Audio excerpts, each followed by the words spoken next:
की वेला में जो श्री राधा राधा राधा ऐसा उच्चारण करता है या नाम श्रवण करता है तो उसके हृदय के सारे विकार नष्ट हो जाते हैं और वो दंपति श्री श्यामा श्याम के दर्शन की योग्यता प्राप्त कर लेता है। जो राधा राधा राधा ऐसा नाम कीर्तन करता है तो दंपति श्री श्यामा श्याम ताके पास बेग चली आवे, शीघ्र ही उसे भगवत साक्षात्कार प्राप्त होता है। जो मधुर स्वर से बोलता है राधा राधा राधा तो समस्त हृदय की और जीवन की बाधाएं नष्ट हो जाती हैं। प्रातः काल जो जोर से कीर्तन करता है, नाम रटता है तो हृदय की और जीवन की सब बाधाएं नष्ट हो जाएंगी। सभी साधन नाम आधारा, जितने साधन है सबका आधार नाम है। यदि और साधन है नाम नहीं है तो आधार शून्य है। जैसे शून्य शून्य शून्य क्या महत्व, पर एक रख दिया आधार हो गया एक। अब शून्य रखो तो 10, फिर शून्य रखो तो 100, फिर शून्य रखो तो 1000, फिर शून्य तो 10,000, वो 10 गुना बढ़ता चला जा रहा है। सब साधन का आधार नाम है। जो प्रातः चेतना से लेकर शयन अचेतना तक या जीवन से लेकर मृत्यु तक हर समय नाम का नियम ले लेता है, उसके हृदय में बस करनी चित्त हरणी महासुख प्रदान करने वाली ये जुगल जोरी प्रकाशित हो जाती है। पता नहीं कैसे साधक जो सत्संग को मनन नहीं करते और चिंता कर लेते हैं। कोई कोई साधक तो इस बात से चिंतित हैं कि अभी तो ठीक है, आप सत्संग सुना रहे, आप साथ है, आपकी डांट है, आपका दुलार है, लेकिन कभी दुर्भाग्यवशात अगर मुझे ये सौभाग्य ना मिला तो मुझे भरोसा नहीं कि मैं चल पाऊंगा। तो मुझे लगता है कि जिनको ऐसा है तो आप देख लेना। यदि आप समर्पित हो तो आज तुम प्रमाद कर सकते हो, लेकिन जब कल शरीर नहीं रहेगा तब तुम प्रमाद नहीं कर सकते हो। ध्यान रखना, अगर शरणागत हो तो तुम्हारे दिमाग में बैठ जाएगा गुरु। अभी तो शरीर से है इसलिए बेपरवाह हो, लेकिन जिस दिन ये शरीर ना रहा या गुरु का शरीर नहीं रहेगा तो सच्चे शरणागत के दिमाग में गुरु बैठ जाते हैं और वो विरह और मिलन की तड़प में पूरा जीवन समर्पित करके वो उच्च कोटि की अवस्था को प्राप्त होता है। बिल्कुल ऐसा ना सोचा जाए कि फिर क्या होगा, फिर वही होगा जो मंगल विधान श्री जी रचती हैं। हमारा जीवन श्री जी के चरणारविंद में समर्पित है। हमारा कर कमल श्री जी ने पकड़ लिया है, भरोसा करो। कैसे जानोगे श्री जी ने पकड़ लिया? जब रसिक जन पकड़ ले तो जान लेना श्री जी ने पकड़ लिया। कहो कृपा उपजे के भांति, तो बोले रसिकन संग फिरो दिन राती। रात दिन यदि रसिक महापुरुषों का संग है तो कृपा ही कृपा मेरी लाडली की है। भगवान का जो भक्त है वही यथार्थ में बंदनीय है। जगत में जो बंदनीय है वो भगवान की भक्ति में जो मस्त है वही सतरति सतरति सा लोकांतारयति।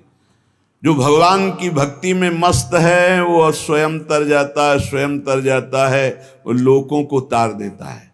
देखो जब भक्ति मार्ग में चलोगे, अगर गुरु आज्ञा में नहीं रहे तो और सब कुछ मिल सकता है, लेकिन गुरु निष्ठा और भगवत प्रेम नहीं मिल पाएगा।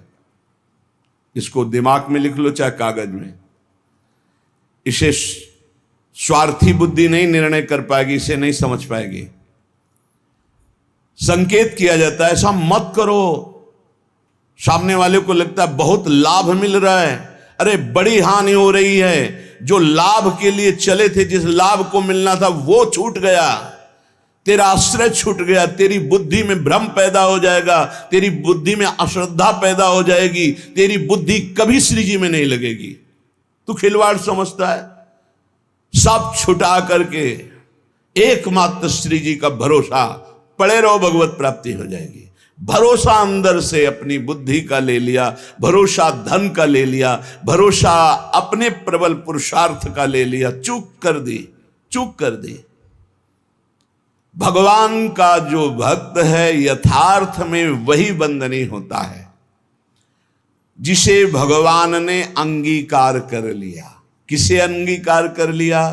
जिसने सब भरोसा आशा एकमात्र प्रभु के चरणों में, वही भक्त है जिसको एक भरोसो एक बल एक आस विश्वास, एक राम घनश्याम हित चातक तुलसीदास। एकमात्र अपने प्रभु से ही आशा भरोसा बल, एकमात्र प्रभु से, प्रभु के सिवा और कुछ हमारा बल नहीं। जब गुरुजन कृपा करते हैं तब सब तरह से सब संबंधों को काट कर ऐसी जगह खड़ा कर देते, केवल तुम्हारे हृदय में रहे कि प्रियालाल के सिवा मेरा कोई नहीं। हम समझ नहीं पाते, हम अपनी बुद्धि से भरोसा लेते हैं व्यक्ति का, वस्तु का, धन का, नाना प्रकार के अन्य बलों का, इसीलिए शुद्ध भक्ति का जागरण हृदय में नहीं हो पाता। भक्त वही है जो एकमात्र श्री भगवान को अंगीकार करता है, और वंद्य वही है जिसको श्री भगवान अंगीकार कर लेते हैं। अर्थ शब्दों में तो समझ में आ रहा है, लेकिन आंतरिक अर्थ है, भक्त वही है जिसने भगवान को अंगीकार किया, और जगत वंद्य वही है जिसको भगवान ने अंगीकार कर लिया, भगवान ने स्वीकार कर लिया। भगवत भक्ति के बिना जीना क्या जीना, मुर्दे का जीना। जिन हरि भगत हृदय ने यानी, जीवित सौ समानते प्राणी। जिसे भगवान ने अंगीकार कर लिया, उस कुल जाति वर्ण रूप विद्या इसका कोई महत्व नहीं। वो किस कुल का, किस जाति का, कितना पढ़े लिखे है, रूप है कि नहीं है, तेज है कि, इससे कोई मतलब नहीं। वो जगत बंद हो जाएगा जिसे भगवान ने अंगीकार किया। श्री महामहिम सूरदास जी कह रहे, जाको मन मोहन अंग करे, जिसे भगवान अंगीकार कर लेते हैं, ताको केस खसे नहीं सिरते, जो जग बैर परे। विश्वास कीजिए, ताको केस खसे नहीं सिरते, जो जग बैर परे, जाको मन मोहन अंग करे। केश माने बाल, एक भी बाल कोई सर का उखाड़ नहीं सकता है जिसके भगवान रक्षक हो गए, जिसको भगवान ने स्वीकार कर लिया। हिरण कश्यप परहार थक्यो, प्रहलाद नने कुडरे, अजहू लगी उत्तान पाद सुत, अविचल राज करे, जाको मन मोहन अंग करे। कयाधु जी ने सुंदर श्रृंगार किया। प्रहलाद जी का 5 वर्ष के बालक हैं, दौड़ कर गए सिंहासन त्रिभुवनपति हिरण्यकश्यप, जिसकी एक ललकार गर्जना में बड़े बड़े देवता हाथ जोड़कर खड़े होते हैं। वही है भगवान का दिव्य पार्षद, कोई और थोड़ी है। जाके साष्टांग दंडोत किया, पिताश्री गोद में उठा लिया, दुलार किया। तुम्हें सबसे ज्यादा पसंद क्या है? हिरण्यकश्यप ने पूछा।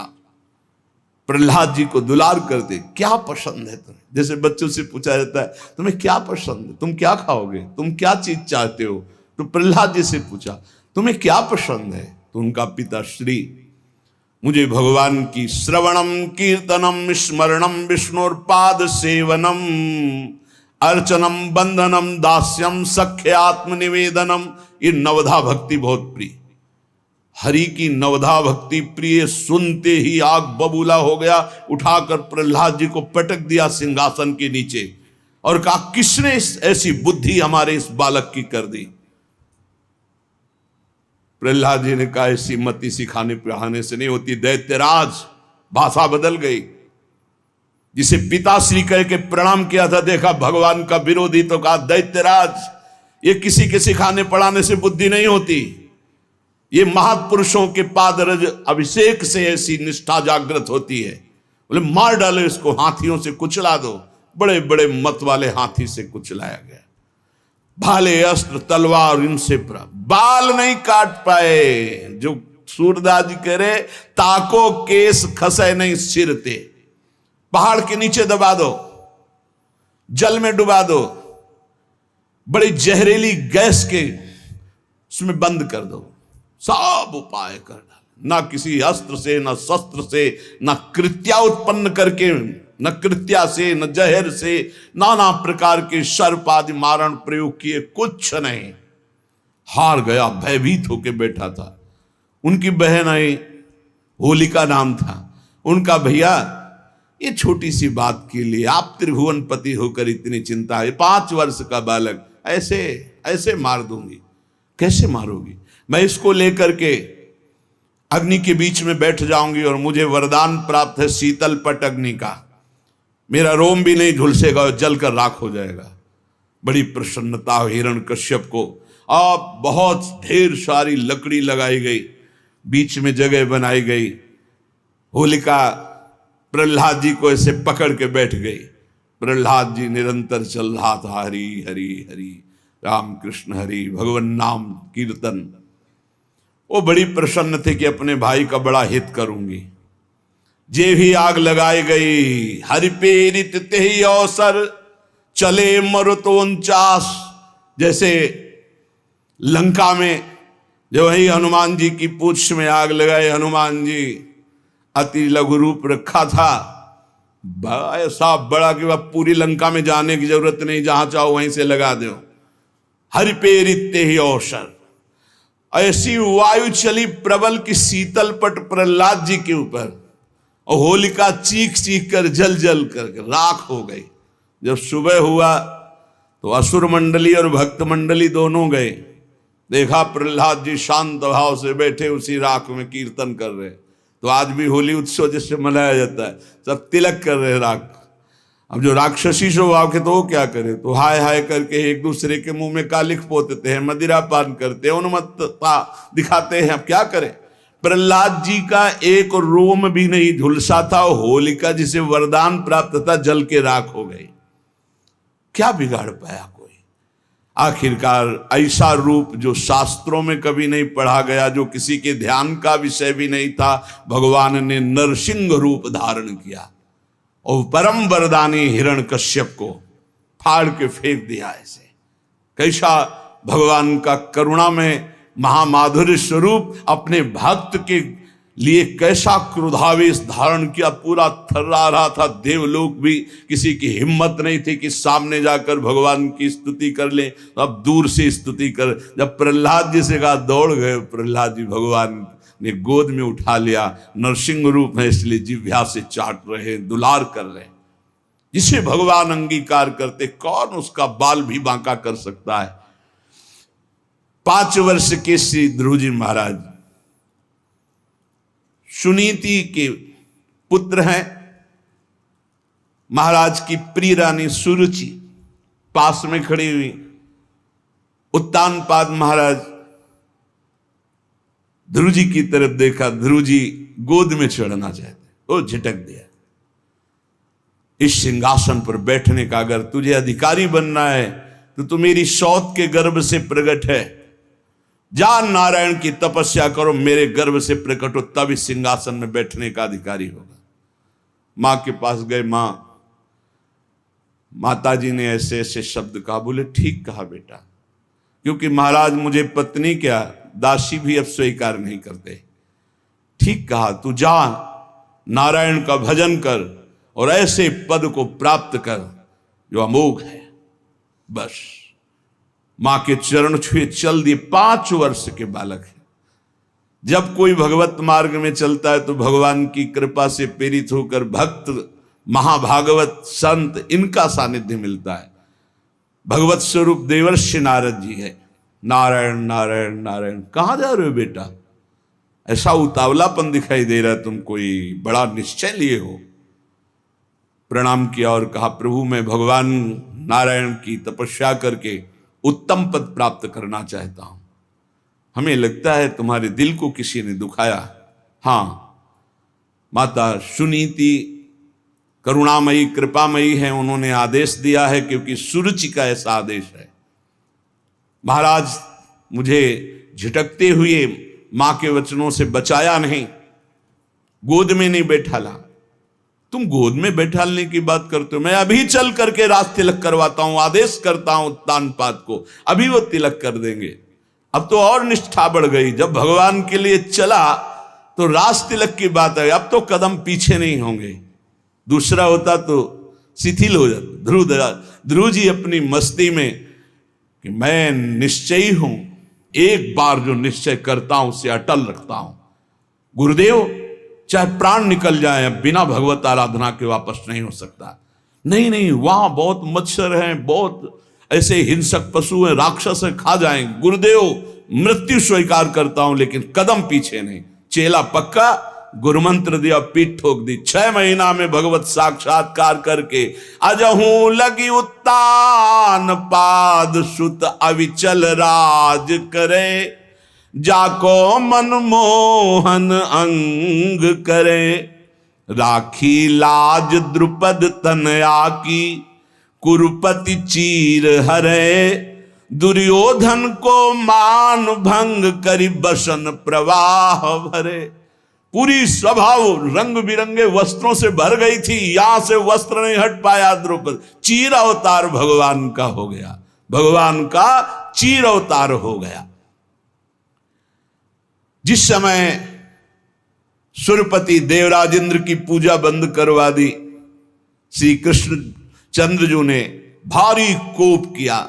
जो सुरपति को प्यो ब्रज ऊपर, क्रोध न कछु सरे, ब्रज जन राखी नंद को लाला, गिरधर विरद धर। एक बछड़ा भी बेहोश नहीं हुआ, पूरे ब्रज 84 कोष के जन जन की रक्षा नंद के लाला ने गिरधर स्वरूप गिरधारी श्री गोवर्धन जी महाराज को अपनी छिमुनी पे धारण करके 7 दिन 7 रात तक समस्त ब्रजवासियों की अलौकिक वैभव से रक्षा की। जाको विरद है गर्व प्रहारी, सो कैसे बिसरे, सूरदास भगवंत भजन करि शरण गए उबरे, जाको मनमोहन अंग करे, ताको केस खसे नहीं सिर ते, जो जग बैर परे। पूरा संसार बैरी हो जाए तो एक बाल बांका भी नहीं कर सकता जो भगवान